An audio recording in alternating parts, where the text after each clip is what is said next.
Hi everybody, today I'm going to be trying to do some baking and I'm going to make some double chocolate nut cookies, and sometimes I think to myself, I just like something sweet.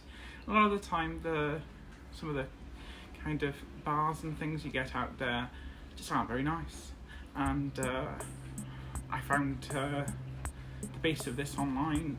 I've used it a couple of times, and I've added a couple of things and removed a couple of things, changed the measurements a little bit, but I think it comes out with a really nice end result. And actually these tend to be even a bit nicer the day after. So hope you enjoy it, and here you go. Here's my double chocolate cookies with nuts, and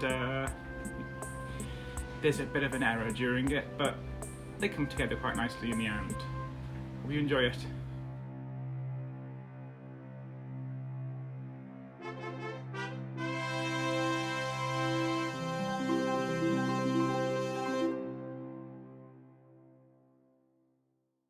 So we start by measuring the sugars.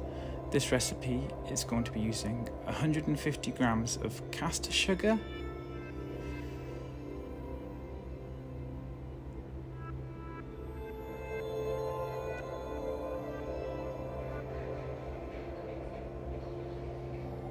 next we've got 150 grams of brown soft sugar,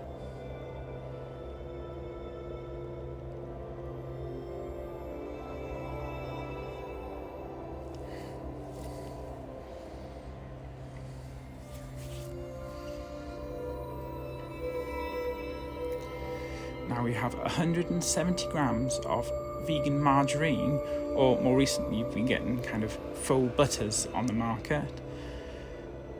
And that's what I'm using here, preferably at room temperature so it's a bit easier to combine. And now what we want to do is we want to cream the butter and sugar together to make a nice light whipped consistency, but it didn't really quite go well. It all just kind of got stuck in the actual whisk head and nothing happened. So I tried to persevere for a little bit, which I don't show here so much, and in the end I just did it by hand. It was a bit easier that way anyway. Yeah, well, actually it was much harder work, but in the end I creamed that butter together. So keep on going until it should get a little lighter and creamy. You're not making a cake, so it doesn't need to be really, really light or anything. Next, you want to add 1.5 teaspoons of vanilla extract.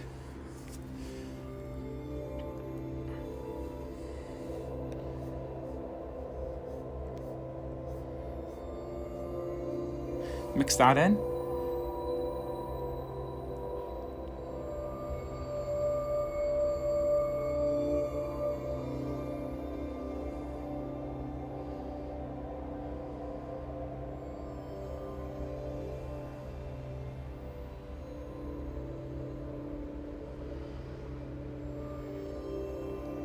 Once that's thoroughly combined, we're going to add 1.5 teaspoons of baking powder,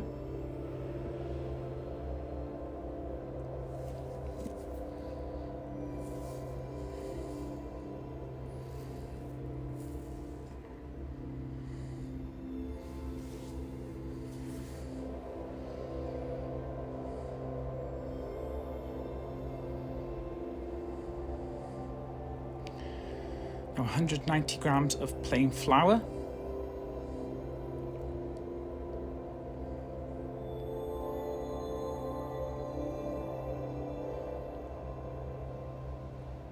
and finally 70 grams of cocoa powder.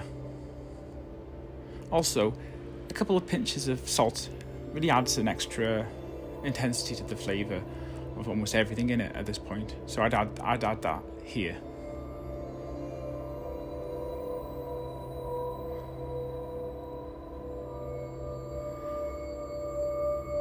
So we're just going to sieve that in there. If you don't know a technique, just essentially tap it against the side of the sieve and it kind of just helps the particles get through the mesh and speeds things up a bit.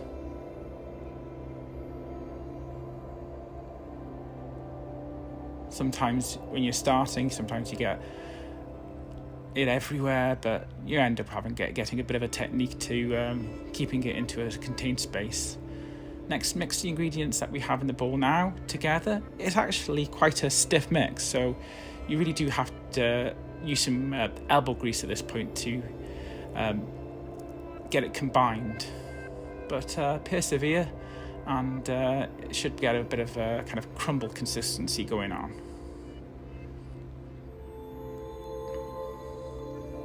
You don't have to go too far here, because obviously it's a very stiff mix.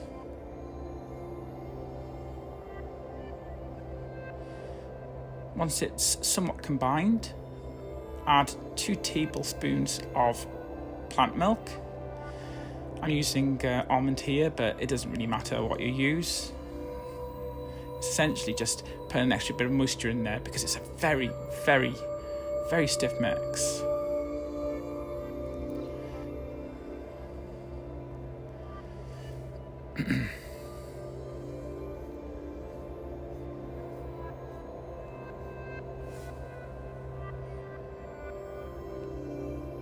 Once that's combined, put it to one side and we'll go on to the final ingredient for these cookies. So here we have 100 grams of chocolate. I'm using dark chocolate just because I quite like dark chocolate, really. I tend to keep the chunks reasonably large. You can use chocolate chips, pre-made chocolate chips, but I kind of like to have a bit of control on how big the chips are. Then another 100 grams of nuts. I'm using cashews here because, to be quite honest, I'm using this recipe to kind of use up these nuts because I've got them in my cupboard, and that's one of the things I wanted to use up. But you can use whatever you want. It just adds whichever nutty element you want. Obviously, hazelnut's a popular one with chocolate, but just do you. Add them to the mix. And then mix it all up. Again, it's very stiff, so it will take some elbow grease. You can do this in a mixer. I'd probably advise not the whisk, but the kind of on the Kenwoods it's like a K. So, but in some ways I find just a strong spatula and your own elbow grease, the easiest thing to do. All you want to do is make it all combined and get those nuts and chocolate chunks all the way through the mix.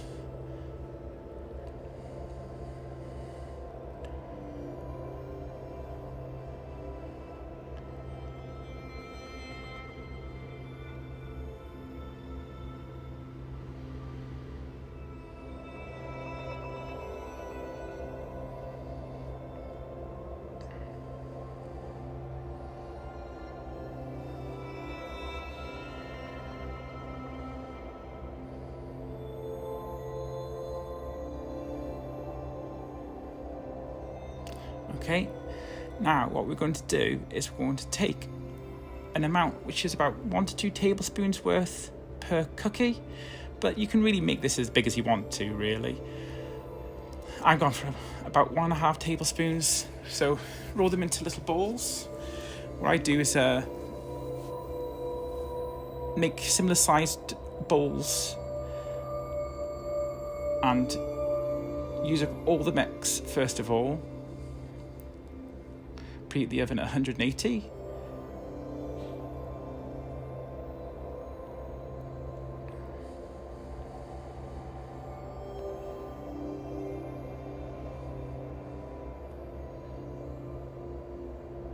So this is a bit of a messy bit, so I can fit usually about 5 to 6 on each parchment paper. I have a very small oven at the moment that I use for these kinds of things, and it just lets it spread a little bit. Then just let it cool. Be warned that these are very delicate ones when they've just finished cooking. They're almost like a foam, so but they really do quite rapidly firm up, and you have a nice, firm but soft cookie. Very rich, very decadent, and I hope you enjoy it. Hope you enjoyed the video. Like, share, and subscribe, and I'll see you next time.